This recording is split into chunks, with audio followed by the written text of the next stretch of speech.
We just talk entertainment. Share and subscribe. Hey guys, welcome to Entertainment Talk Nation. This is Rob. This video, we're going to do our review for Gotham, the pilot episode. Very good show. I liked it. I enjoyed it. It was definitely better than some of the reviews I had read, which weren't bad reviews, but they kind of gave it a lackluster feel. But I felt it was good. I felt it was a solid opening. Of course, it had its issues, and we'll get to that momentarily. Probably the first thing I saw in the show that I really liked was Gotham felt like Gotham. It was Gotham. It kind of just, I felt like I was kind of watching a movie at times. Not in terms of the action and what was going on with the characters, but I'm talking about the scenery was very Gotham to me, and I like that. So if you haven't seen the episode and you plan on seeing it, there will be spoilers, so just want to give you a little heads up before we move forward. So the show opens up, obviously, and everybody knows this if you've been keeping up with the show, with Bruce Wayne's and the murder of his parents. And while that's not the direct opening, obviously the direct opening was Selina Kyle mugging people as she was walking through Gotham. But she witnessed the murder, which I would have to assume, now that I've seen the whole episode, I would have to assume that that's going to come back and play a certain role, especially considering that the second episode is titled Selina Kyle. Because right outside of that, she really didn't have much of anything to do with the show. They showed her in random spots, just kind of being here, being there, kind of being an observer of sorts. So that's pretty much how the show started. As I said, I already touched on the scenery. I thought was very good. And then we get, shortly after that, we get a chance to meet Jim Gordon, and he is a rookie detective, and his partner is someone named Harvey Bullock. And before I heard his last name, I thought, when they first said his name Harvey, I'm like, oh wow, is that really Harvey Dent? But then they said Bullock, and I'm like, oh, okay, not Harvey Dent. But the show was solid. It was a solid opening. I thought Jada Pinkett Smith was great, and it's so nice to see her. Boy, she looks good for her age, huh? Well, she does not age, boy. She still looks like she did back in Jason's Lyric, for those of you who remember that movie. The only difference is she didn't have the jerry curls in the show, but she really looks good for her age. But I thought she did a good job. I really like her character. I really like that conflict of interest going on because, Harvey Bullock in the show kind of takes that, we use the little fish to go after the bigger fish. And not to say that Fish Mooney is a little fish. No pun intended there. I just realized that. But, she obviously is not on the level of Falcone while she works. I mean, obviously she works for him. But because of the relationship that Bullock has with Fish, he's able, at least it appears in the outset, he's able to get some information that he might need that other detectives otherwise wouldn't get because they don't have that same rapport. And obviously Gordon questions this because Gordon comes out right by the book. He's by the book, just like any typical cop trying to make his way into the department. And he's very, very, uncomfortable. And you can clearly see that when they have their first encounter with Fish in her club, as she and a bunch of her goons are in the alley beating the shit out of somebody who owes her money. What I like about the character as well is that she gets involved in the beating. She doesn't just stand back. Fish is a tough cookie, and no better person to play her than Jada Pinkett Smith. So very, very happy with that portion of the show. I do like Ben McKenzie as Jim Gordon so far. He just has that, I just liked him. It's only been one show, so probably won't be able to pinpoint the certain things that I like about him just yet. But from what I've seen thus far in this episode, I like him as Jim Gordon so far. I think he did a fine job, and I like the fact that his character is very strong, very stern. He's very, very, he has strong convictions in what he believes in. He's going to do the right thing no matter what. And that was evident at the end of the show when he decided not to kill Cobblepot. We'll get to that in a minute. So, but anyway, the big theme of this show was investigating the murder of the Wayne parents, Bruce Wayne's parents. And within this investigation, you start to unravel already the corruption that has taken over Gotham. And it really sets the stage for some of the things you can expect going forward. I mean, they really, to me at least, they really dove deep right in the first episode. There's nothing in this episode that, I mean, it sets up for what we're going to see coming forward, but there's no, for lack of a better term, setup for the setup. In other words, you knew by the end of the episode what was going on. You knew that. There was no cliffhanger going into the next episode as to what's the answer to this question. And blatantly, the the problem is corruption. It's corruption. I mean, Harvey is corrupted, and a lot of the police department is very corrupted. And him being the rookie, the first episode was, is the rookie on board or not? And Gordon made his decision by the end of the episode. So basically what happens is, we all know, if you saw the show, Harvey gets involved in what turns out to be a setup of the Wayne murder. The man that they found and were going to capture but eventually had to kill, Harvey ended up shooting the suspect because he was about to stab Gordon while Gordon was chasing him down. It was a nice little chase scene. I do question, being a big man myself, I do question how a man so large actually outran Gordon, but that's okay. We know it's for TV. You know, it's not believable, but we get it. I get that. So we'll let that one slide. But no way should a man that size be outrunning a military. Yes, he was an army boy. That's what they called him. A military personnel turned, detective. So that was a little bit unbelievable, but that's okay. We'll roll with it. So, and they get into a little scuffle in the alley when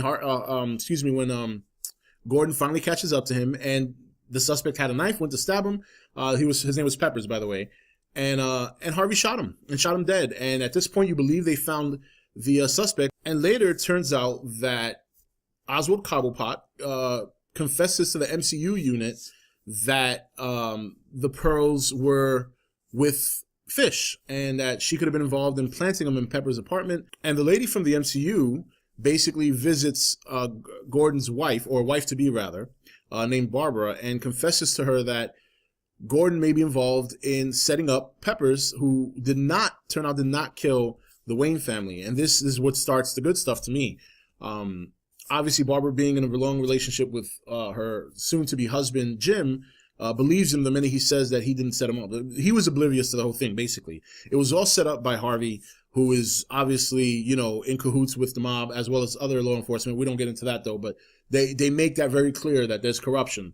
And, and Harvey's an interesting character because, the reason he did it is because since the Waynes are so, there's such a big name in the city, they're very powerful, the public would want a quick response and a quick end to the investigation. So rather than go through a slew of so many different profiles as to what happened or who could have done it, they picked a scapegoat and they used him, and that ended the investigation and made the two cops look like heroes. And Gordon wasn't going to stand for that. He wasn't going to stand for it. He wanted to find out who the real murderer was because he does the right thing. Strong convictions. So, but at the same time, and once he confronts Fish about this, Fish takes him captive and is ready to pretty much chop him up in a meat locker. But Harvey comes to, I don't want to say save the day. I mean, obviously he's doing it for a multitude of reasons. Not that he wasn't trying to save Jim, but he was also trying to save his own ass.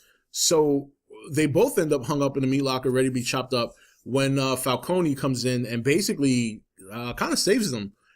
And then Falcone reveals to Jim that him and his father had a good relationship. Whether or not this is true or it's just Falcone trying to set up Jim to be like one of his cronies remains to be seen. But he basically tells him that him and his father had a great relationship, and that while, he is part of organized crime, he still wants he wants things to be played by the rule. He doesn't want to just start killing cops because it's going to cause an issue for him. He doesn't want Harvey to go and rat out everybody to City Hall because, and it's funny because when Falcone told him this, it made perfect sense. He told him, how can you have law and order if you're going to take down City Hall, the law enforcement, and then the mob? You're not going to have order. And he's right. Things would fall apart overnight. I mean, we actually kind of saw that happen in the Batman movies. So, but it was a fantastic show. So finally we get to this end where Falcone wants Jim to prove himself, and Harvey and Jim take a drive out to the pier. Harvey reveals to Jim that he has Oswald Cobblepot, who is, of course, as we all know, the Penguin, in the trunk because he was the snitch. He was the one that confessed to the MCU as to who had the pearls. And the deal was, if you take Cobblepot to the end of this pier and shoot him and dump him in the river, then we know you're on board. And then Harvey tells him, but if you don't, I have to take him and you out. And he convinces, at least it appears, convinces Jim to do that. And then Jim walks him down to the end of the pier. And if you watch it, you all know that he made it appear that he shot Cobblepot, but he didn't. He dumped him in the river. And that's pretty much the end of the show. So very good show. I liked it. I enjoyed it. I really want to see what's going to happen in the next episode. I thought it was a strong opening for a pilot. I tend to have low expectations for pilots, but this one was actually very good. And it set up some good stuff that I think can come down the road. Oh yeah, Bruce Wayne. So Yeah, so Bruce Wayne's in this too. Maybe that's a good thing that I didn't almost forgot him, because that's the one key about the show that kind of was a bit of a kind of concern for me is, can this show stand on its own 2 feet without the Cape Crusader leading the way? I think it has the potential to do that, and I think the cast they have is pretty strong. Again, Jada Pinkett Smith for me was the steal of the show.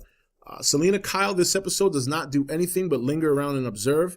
So to me, that kind of had a negative effect, but I understand why they did it. I think she's going to play a pivotal role in the investigation of the Wayne shooting down the road, because she did witness them get killed. So we'll see what happens with her. We did get a little cameo by the Riddler, aka Edward Nygma, as he apparently works for forensics. So we saw him. We saw the obviously we saw the Penguin, Bruce Wayne, Jim Gordon, Falcone. We saw like I said, Catwoman, Selena Kyle. So everybody got a little cameo. Cobblepot seemed to be the more realized, for lack of a better term, villain from the Batman universe. He seems like he's going to have an immediate impact on the show. Because if you saw the coming attractions for the next episode, he obviously is, he goes on a bit of a spree. So we're going to see what happens there. But overall, I thought it was a very good opening for the show. I definitely enjoyed it. I like the whole cop detective thing. Gotham looks wonderful. It looks very much the feel of Gotham. What you would think Gotham should look like, it looks like, at least in my opinion. And I think the show has a good opportunity. Hopefully they build from this, and we'll see what happens. So how did you like Gotham? Did you watch it? What did you think? Did you like it? Did you not like it? Did you enjoy it? Did you think it was pretty good? Do you think it's not going to survive without Batman, or do you think it can stand on its own 2 feet with Jim Gordon leading the way? Let me know in the comments below. This is Rob signing off for ETN, where we don't do news, we just talk entertainment. Take it easy. Thank you for watching ETN. Don't forget to subscribe and join the Nation Facebook page. You're watching ETN, where we don't do news, we just talk entertainment. Share and subscribe. Hey guys, welcome to Entertainment Talk Nation. This is Rob. This video, we're going to do our review for Gotham, the pilot episode. Very good show. I liked it. I enjoyed it. It was definitely better than some of the reviews I had read, which weren't bad reviews, but they kind of gave it a lackluster feel. But I felt it was good. I felt it was a solid opening. Of course, it had its issues, and we'll get to that momentarily. Probably the first thing I saw in the show that I really liked was Gotham felt like Gotham. It was Gotham. It kind of just, I felt like I was kind of watching a movie at times. Not in terms of the action and what was going on with the characters, but I'm talking about the scenery was very Gotham to me, and I like that. So if you haven't seen the episode and you plan on seeing it, there will be spoilers, so just want to give you a little heads up before we move forward. So the show opens up, obviously, and everybody knows this if you've been keeping up with the show, with Bruce Wayne's and the murder of his parents. And while that's not the direct opening, obviously the direct opening was Selena Kyle mugging people as she was walking through Gotham. But she witnessed the murder, which I would have to assume, now that I've seen the whole episode, I would have to assume that that's going to come back and play a certain role, especially considering that the second episode is titled Selena Kyle. Because right outside of that, she really didn't have much of anything to do with the show. They showed her in random spots, just kind of being here, being there, kind of being an observer of sorts. So that's pretty much how the show started. As I said, I already touched on the scenery. I thought was very good.